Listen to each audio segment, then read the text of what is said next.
Okay guys, Assalamualaikum warahmatullahi wabarakatuh. Salam Zero Eco Project. Saya Kelulut 90 atau Yakin Beta. Okay, di depan kita ni nampak plastik yang berwarna emas ni, yang keemasan ni.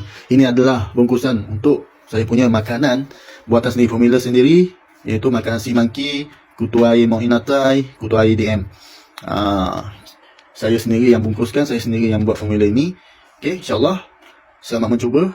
Peruai anda, sea monkey anda akan membiak dengan baik sekali, dengan sihat dan sejahtera. Okay, makanan ini mempercepatkan pembesaran mereka serta membiarkan mereka. Selain ia menjaga kualiti air juga. Okey, selamat mencuba ya. Jangan lupa like, comment dan share. Assalamualaikum. Ini adalah khas makanan sea monkey dan kutu air 100 gram .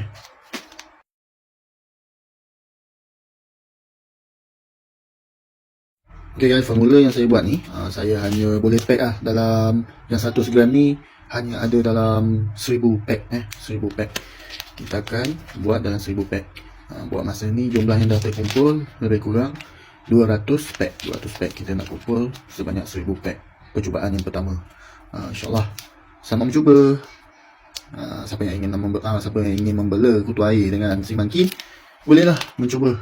Dijamin berkesan dan pantas. Okey.